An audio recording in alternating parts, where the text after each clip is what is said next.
Hello, my love. How are you? I am great. You look sensational. Oh, May I say sensational? It's the red. This is my... No, the red's just a colour. I've seen red. It's you inside the red that's working it for me. Absolutely, and your shoes are very nice. I know. These are, well, we know what these are. Whoa, these are yes, we do. blank me shoes. Those shoes are... what did you say? No, I thought those shoes were a little more like you. Usually when girls wear them, they're dancing. Ah. You know, gentlemen, please welcome. Oh. Apparently. Interesting. Aren't they stripper heels? You think they're stripper heels? No, I don't know. I don't know No, anything I about... think that's exactly what you were saying. I was implying it. You would know better than me. I would not know. I only have... Look, I made the joke first. I said they were blank me shoes. Yeah. Come fly with me. I just wanted to put my legs up on the desk. Yeah, you do. Look, I have to be careful. I can't show my whoopie boots. Yeah, no, be careful with that. All right. Yeah, be careful. How are you? You all right? 3 movies, for heaven's sakes. That was Laura Bush you were doing there. That was, I've yes. met her. When? Oh, you hosted the, Yeah, the White House correspondent. I met her too. Really? Yeah, what did you think? I thought she was fabulous. In what way? She was actually very sweet to me. She was very, very nice. She was very Texan and very friendly and polite. And I wish I could say something dramatic about her, but I can't. She was very nice. I felt the same way, yeah. She was wearing pearls and a twin set when I met her. So was I. Very much, you know. She looked very much the first lady. I was surprised by her accent, though. She's so Texan. Yeah, well, yeah. I mean, it is her identity, so but I don't know. It was very shocking to me that she maintained such a deep Southern accent. Yeah, I know. She must work very hard at it. I do the same. What about, what have you been, you're making 3 movies. Have you been doing any theatre or any kind of... You know, I did an improv show this weekend. Nice. Well, that's good because you don't have to rehearse for that. No, that's true. Yeah. You just show up and do it. And I actually, I mostly just did monologues, and I fashioned myself a connoisseur of poop stories. Hello, matron. Yep. And so the entire improv show became about poop, actually.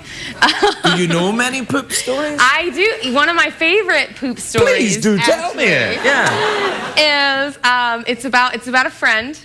This did not happen to me. Okay. But a friend of mine, really, all right. a friend of mine was just having the worst time of her life. She couldn't get a job. She had been dumped. You know, it was like she was down in the dumps. And a friend of hers had moved to London recently, so she went to visit her in London, have a big girly party in London. So they go out. They're having the time of their lives, drinking a little. They meet up with some dudes. I like it. Yep. I like where it's going. This one guy hits on my friend, and she's like, he's the perfect guy to meet when you're having the worst time of your life.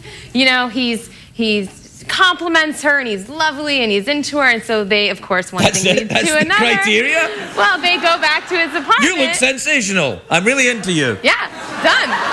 Sometimes that's all a woman needs. Oh, wow. So they go back to this guy's place, and of course they do it. Oh, and, that's great. The next morning, the next morning, and the doing it didn't involve poop. So the next morning. So he wasn't German then in any way? No.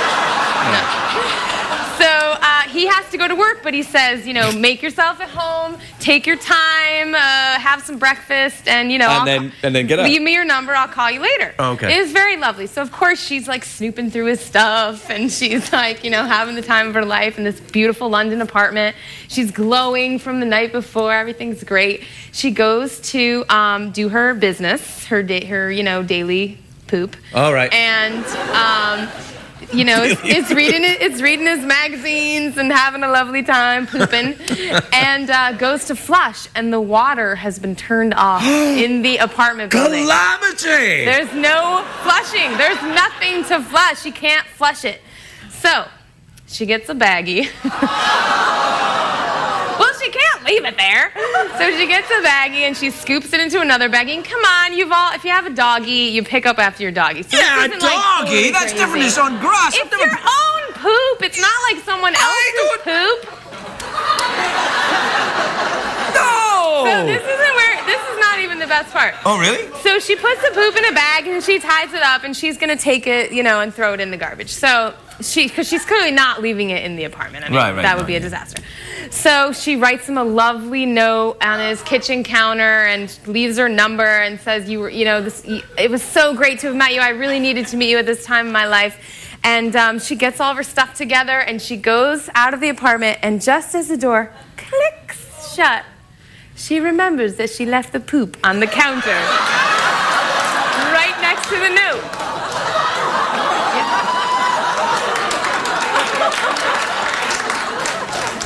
She never heard from him again. I was going to say, did he call her? No, he didn't call. I'd have called her. I'd have said, you are some freaky-ass woman, let's get it on.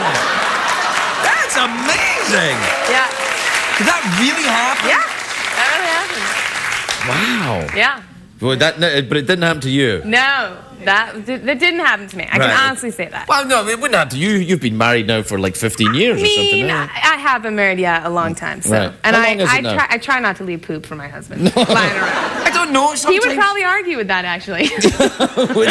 I think it's good to keep things, spiced up in your marriage. Maybe a little bag of poop here and there, it's a part of life. Yeah. We all do it. Where did you meet your husband? I met him. You love talking about my husband. Well, because I fancy you. I'm trying to figure out if it's going to work out between you and him. We've been together a lot. Yeah, it's working. Yeah. 16 years we've been together. That's fantastic. Now, I'm actually fascinated by that. That's great. I know. Did you meet at school then? You must have met at school. I met him my very first day of college. Wow. And he took me right off the market. Where did you go to college? I went to the University of Pennsylvania in Philadelphia. Is that a good one? It's a pretty good one. Yeah? What did you study? I studied communications and theater arts, and I thought I was beer drinking sounds like to me. I did a lot of beer drinking. I studied sorority arts. Uh-huh. I did a bit of that. I don't know what that means. It's the art of being of just getting boozed up most of the time. Oh yeah, no, I've studied the sorority arts myself. Yes. Then. Well, and I'm so happy that you came back and visited with us and told us the lovely story about your friend and the poop. Yep. I think that the more we can say poop, the funnier. That word just never loses its funniness. I agree. Poop and booger are never not funny. I agree. Totally. Yeah, no, I mean, I wish you had a bat in the cave right now that we could talk about, but no. A bat in the cave? You never heard that? Who's to say I don't? No, I don't. No. I can no. It looks clear. No. A bat in your cave. Yeah, right. Hello. What are you, it's been Scottish? lovely. Yeah, it's Scottish. Yeah, we don't have that. We don't have bats. You don't have that we in say something else in the cave. Sheep in the cave. I don't know. All right, we have to go. The lovely Elizabeth Banks, everybody. We'll be right back.